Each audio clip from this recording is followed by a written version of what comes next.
Andre believed his stock portfolio was the most important financial decision of his life. He watched the market every morning. He checked his investments during lunch. He knew which funds he owned. He knew his returns. He knew his risk level. He knew when his account was up and when it was down. He was careful with his money. At least, he thought he was. Then he got into a serious relationship. At first, money did not seem like a big issue. They were in love. They had fun. They enjoyed going out. They talked about dreams. They talked about travel. They talked about a future house. They talked about family. But they did not really talk about money. Not honestly. Not deeply. Not practically. Andre liked saving. His partner liked spending. Andre wanted to avoid debt. His partner saw debt as normal. Andre wanted a simple life. His partner wanted a lifestyle that looked successful. Andre wanted to invest quietly. His partner wanted to upgrade everything. At first, these differences looked small. A dinner here, a trip there, a new car discussion, a credit card balance, a bigger apartment, a loan for something they deserved. But over time, Andre realized something uncomfortable. His portfolio was not the only thing shaping his financial future. The person beside him was shaping it every day. My name is Edwin, and welcome to The Wealth Shift. Today we are talking about why who you marry can matter more than your stock portfolio. And let's be clear, this video is not saying marry for money. It is not saying choose someone because of their income. It is not saying rich people automatically make good partners. That is not the message.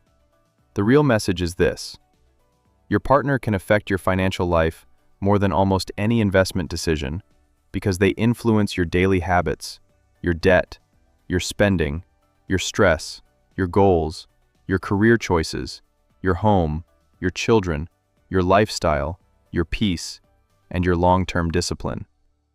A stock portfolio matters, but your portfolio lives in an account. Your partner lives in your life. That is a very different level of influence. The first reason who you marry matters is because wealth is built through daily behavior. Most people do not destroy their finances with one big mistake. They destroy them slowly.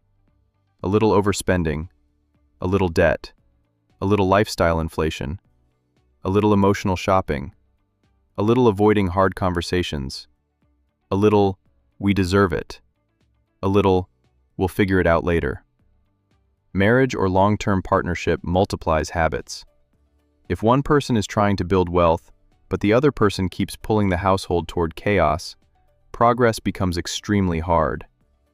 You can invest every month, but if the household keeps taking on unnecessary debt, the portfolio may not matter much. You can budget carefully, but if the spending plan is ignored every weekend, the budget becomes a decoration. You can dream about financial freedom, but if your partner is addicted to appearing successful, the dream becomes expensive. The second reason is debt. Debt is not just numbers. Debt is pressure. Debt affects options. Debt affects stress. Debt affects where you live. Debt affects whether you can change jobs. Debt affects whether you can start a business. Debt affects whether you can save. Debt affects whether emergencies become disasters. If you marry someone who hides debt, normalizes debt, or keeps creating debt without a plan, your financial life can become heavy fast. And again, this is not about judging people for having debt. Many people have student loans, medical bills, family obligations, business debt, or past mistakes. The issue is not simply whether debt exists. The issue is honesty and behavior. Is there a plan? Is there transparency? Is there responsibility? Is the person changing? Or are they bringing financial fire into the relationship and asking love to pretend it is warmth? The third reason is lifestyle expectations. This one is huge. Two people can earn the same income and live completely different financial lives. One couple uses raises to buy freedom. Another couple uses raises to buy status. One couple increases savings. Another couple increases payments. One couple wants peace. Another couple wants applause. This is why lifestyle expectations matter so much. What kind of house do you expect? What kind of car do you expect? How often do you expect to travel? How much should be spent on clothes, restaurants, gifts, weddings, birthdays, family support, and entertainment? What does comfortable mean to you? What does successful look like? If one person defines success as stability and the other defines success as looking rich, there will be tension. And that tension will show up in the bank account. The fourth reason is emotional spending. Money is rarely just money. Sometimes spending is used to treat stress. Sometimes spending is used to prove worth. Sometimes spending is used to avoid insecurity. Sometimes spending is used to keep up with friends. Sometimes spending is used to punish, control, impress, or escape. In a healthy relationship, two people can talk about those patterns without attacking each other. They can say, "Why are we spending like this?" They can say, "Are we buying this because we need it or because we feel behind?" They can say, "Are we trying to look okay instead of becoming okay?" But in an unhealthy relationship, money conversations become war. Every budget becomes criticism. Every purchase becomes a fight. Every mistake becomes shame. Every financial goal becomes control. And when money cannot be discussed calmly, wealth building becomes almost impossible. The fifth reason is career support. The right partner can help you grow. They can encourage discipline. They can support your education. They can believe in your business. They can help you rest when you are burning out. They can challenge you when you are being lazy. They can help you think long-term. They can protect the household while you build something meaningful. But the wrong partner can quietly shrink your future. They can mock your goals. They can pressure you to spend before you are ready. They can resent your growth. They can create drama whenever you need focus. They can make your life so unstable that you spend all your energy surviving the relationship instead of building your future. This is one of the most expensive things in life. Not just the money you lose, the potential you never reach. The sixth reason is peace. Peace is a financial asset. That may sound strange, but it is true. When your home is peaceful, you think better, you work better, you make better decisions, you sleep better, you plan better, you take better risks, you recover faster, you have more emotional energy for building. But when your home is full of conflict, confusion, secrets, resentment, and instability, even a good income can disappear into bad decisions. Stress can make people overspend. Stress can make people quit too early. Stress can make people ignore bills. Stress can make people chase quick money. Stress can make people sabotage opportunities. A peaceful partner does not mean a perfect partner. No relationship is perfect. But a partner who can communicate, repair, forgive, plan, and stay honest is worth more than many people realize. The seventh reason is shared direction. A relationship becomes expensive when two people are walking in different directions while sharing the same bills. One person wants to save for a home. The other wants luxury travel. One person wants to pay off debt. The other wants a new car. One person wants to invest. The other wants to impress friends. One person wants a simple lifestyle. The other wants constant upgrades. At that point, the problem is not only money, the problem is direction. Money is just revealing that the goals are not aligned. This is why love needs a shared vision.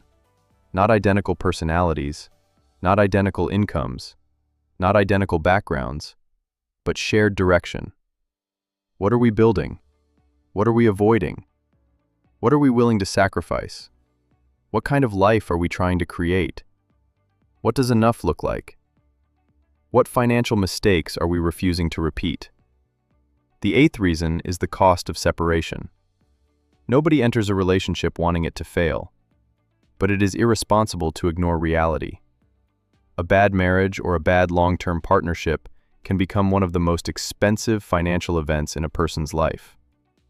Not only because of legal costs or divided assets, but because of emotional damage, housing changes, interrupted careers, debt disputes, child-related costs, and years of rebuilding. This is not a reason to fear love. It is a reason to choose carefully. It is a reason to talk honestly before joining your life, money, and future with someone else. Because choosing a partner is not only a romantic decision, it is a life strategy decision. Now let's go back to Andre. He realized that studying stocks was not enough. He needed to study compatibility. Not in a cold or selfish way, but in a mature way. So he started asking better questions. Can we talk about money without fighting? Do we tell the truth about debt? Do we have similar lifestyle expectations? Do we respect each other's goals? Do we both understand delayed gratification? Can we say no to pressure from friends and family? Can we build a plan together? Can we recover from mistakes without blaming each other forever?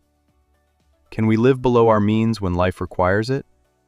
Can we celebrate progress instead of just appearances? Those questions changed everything. Because the goal is not to find someone perfect. The goal is to find someone aligned, someone honest, someone teachable, someone disciplined enough to build with, someone who does not need to be rich, but understands responsibility, someone who can enjoy life without destroying the future, someone who makes your life more stable, not more chaotic, someone who helps you become better and allows you to help them become better too. That is why who you marry can matter more than your stock portfolio. Because even a great portfolio can be damaged by bad household habits. And even a modest income can become powerful when two people are aligned, disciplined, patient, and honest. Money grows best in an environment of trust. Wealth grows best where there is communication. Peace protects progress. Shared direction protects discipline. And the right partner can make financial growth feel possible instead of lonely. So before you obsess over the perfect stock, the perfect fund, or the perfect investment strategy, ask yourself a deeper question. Am I building my life with someone who makes wise decisions easier, or someone who makes foolish decisions normal? Because your biggest financial decision may not be what you buy. It may be who you build with. This video is for education only and is not financial, legal, or relationship advice. Every relationship is different, and major decisions should be made carefully with qualified guidance when needed. We post a new video every day on The Wealth Shift, so subscribe for everyday financial lessons that help you avoid money traps, build better habits, and grow real wealth. Shift your money, shift your future.